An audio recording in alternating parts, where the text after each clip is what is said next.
welcome back to another T.E.A Talk. Today we are talking retargeting, that all-important but often underutilized thing that we absolutely love doing within Google Ads. And often forgotten about. Isn't it just? Con, this is going to be fun, this one. I'm looking forward to brilliant. Retargeting. We love retargeting, don't we? Yes. It's so powerful. And we wanted to record it as a T.E.A Talk because I think we're always amazed, aren't we? When we talk to brands that they just don't do it, or they don't do it well. Yes. And everybody knows that, everybody knows the word, everybody knows they're supposed to be doing it, but then there is a question. So well, I think there's two questions. First question is, actually, is it really worth it? Second question is, well, it's a question of a know-how as well. Yeah. Should I be doing it? Yes. How to do it, that's the art, isn't it? How to do it well. Exactly, because you can do it. But for anyone that doesn't know then, what do we mean? What do we mean by retargeting? What benefit is there in doing retargeting? Go on, 30 seconds, what do you think? The easiest way to put it is just keep showing your ad to people who have just shown some interest in your products or services. Just keeping on the top of the mind of people who already know about you. Yeah, and that's the simplest. It's just, as you say, it's a way of just keeping your brand top of mind and relevant and just top of mind for your target customer. Because most people that visit your ad, that click your ad or find you via whichever channel, most people are not going to convert or buy or make an inquiry in that first or even second or third interaction. So just by not annoying them, but just by subtly sort of remaining in their mind's eye for a number of weeks, hugely powerful and can often be done for pennies, which is why we love doing it, right? Yes, absolutely. I think the budget is one of the things that, if you don't do it, then you're missing out massively. So let's talk about how brands can do this then. So what are some of the ways in which you can do retargeting and how can you keep your brand top of mind? What are some of the levers we can pull to make that happen? The easiest way, just tie in your remarketing with your lead gen, or prospecting. So essentially, what you do, you have got people landing on your website, and then straight away Google will have caught that data. They know that this person has visited the website, so straight away launch into that retargeting mode by showing different kind of ads. And to do that, you just put a remarketing tag. So in terms of how a brand's going to go, well, how do I do this thing if I'm not already doing it? From a very basic, it's a Google tag from Google Ads, and other platforms are available that you can take their tags as well. But essentially, you need to apply that tag via Tag Manager or whatever onto your website, so that Google, essentially, in layman's terms, Google will know that for each person, depending on their privacy settings, depending on all of that good stuff, if they opt in and they allow consent and all of these new privacy policies we've got now, but if they do that, Google is going to be able to show another ad because they know they've engaged with you in a first-party way. Yes. They've engaged with your brand. They've been on your website, and so we want to keep you're allowed effectively to show another ad. Say, hey, we know you've shown an interest. You've raised your hand. You've expressed an interest in our product, our service, our brand, whatever. We want to now re-engage you a few days later, a week or two later, with an ad, an offer, something to stay top of mind. That's, in a nutshell, that's retargeting, right? Yeah, very much so. And it's nice and easy to implement because it's literally about 5-7 minute job. Yeah. It's so, and as you say, so that's the basics. And then you can obviously then input, or you can add in to build out that list, your customer list. So anyone that's in terms of making an inquiry or engaging with your brand, maybe they're downloading a brochure or they're raising a hand is how I like to think about it, is they're sort of saying, I'm potentially interested in this. I'm not ready to buy now. I'm not ready to make an inquiry, but I'm downloading something. I'm engaging with your brand. Therefore, I'm giving you permission to, because I've opted in, to stay in my mind's eye, essentially, right? That's essentially it. Yeah. Right. So essentially what we're saying then is that there are two main, if we think of our client, there are two main ways that we build that audience for retargeting. Yes. One is that first party data, which again is coming from that remarketing tag. So it captures anyone that opts into consent mode. We can capture them, we can retarget them, stay top of mind.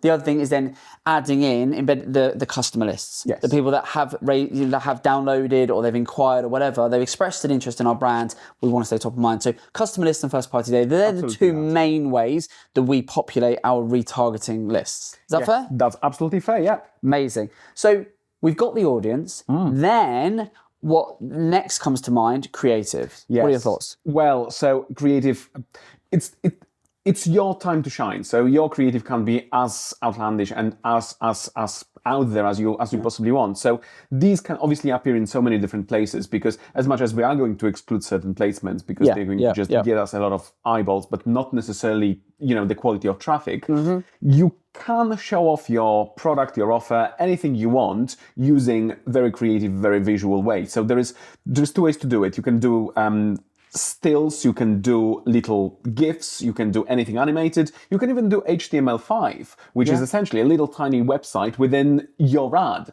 And that is hugely powerful, because if you have got slightly more interactive product you will want people to interact with, for example, games, mobile games, or even if you have got a little set of ornaments or VR ads that you want to launch, that's what you can use.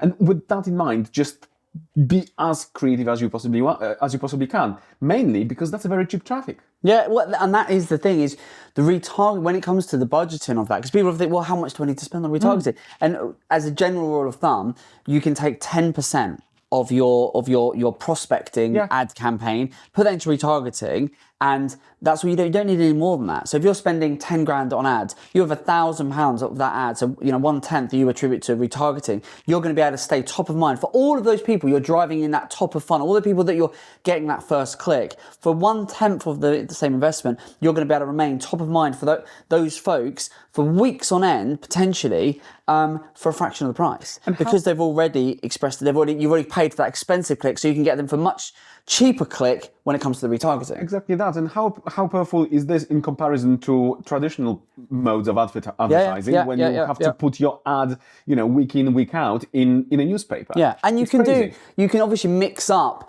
the different types of messaging like you do with your prospecting. I think you're fundamentally, your retargeting ads don't need to be very different, wholesale changes to what you're doing with a prospecting type of ad. You want to take some of those same, like with all of this, you want to experiment with different types of ads. But if you're experimenting with your prospecting, you can do much the same with your retargeting. Try different messages, different campaign types. With the caveat that we're always mindful of is, bear in mind, these people are potentially at a different place in the buying cycle of but because that first click, they haven't expressed an interest. Once they've been on the website, they've engaged, maybe they've downloaded a brochure, they've viewed a video, they've done something where you've got they've raised their hand to show an interest, you've captured some of their data. Now they're a step further into your world, your ecosystem as a brand. So you might want to incentivize them with, here's a discount, or here's a time-sensitive offer, or something.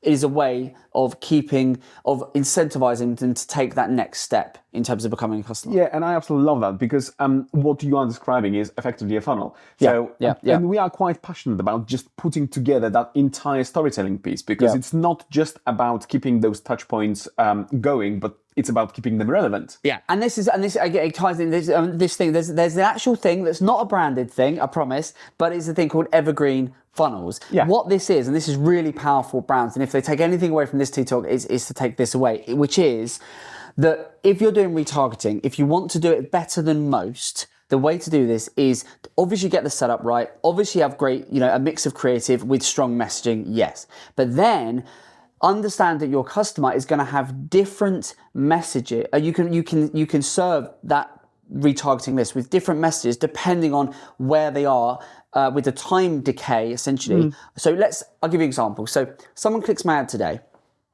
I'm gonna, through one of my prospecting ads, I can then show them a certain type of ad for, say, the next 7 days with a certain type of offer. If that still doesn't capture their attention and make them take the action I want, then I could serve them a different ad, a different creative, a different media type, a different offer, a different incentive for the next 14 days or for the next month. And then beyond that, I can send a different message again. And that is great because, one, you're providing different messages, different offers at different times based on the longevity of how long it's been since they first did that click.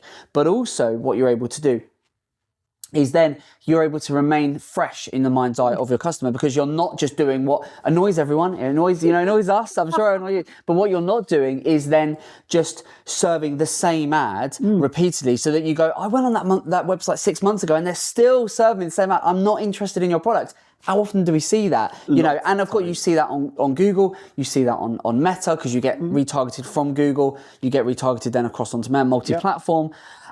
We see that, and by having an evergreen funnel with your retargeting, you avoid that because you can serve the different ads to the different audiences over a 2-3 month window, and it just keeps your ads fresh. It really does. It really does. Yeah. Fantastic stuff. There you go. Well, look, if you're not doing retargeting, make sure you're doing it. If you are, and make sure you get it set up properly, and you really give the time to think about the types of messages, the types of creative, and our top tip, our key takeaway. We might start doing takeaways. Quite like, as in like our T.E.A Talk takeaways. Love that. Brilliant. You saw it here first. T.E.A Talk takeaways. I think, and for this episode, our T.E.A Talk takeaways. If you're not deploying an evergreen funnel for your retargeting, go and do it. Hope you enjoyed this T.E.A Talk. We are going to go and do some more retargeting because we love it. We can't do enough of the stuff, and we'll see you next time on another T.E.A Talk. All the best.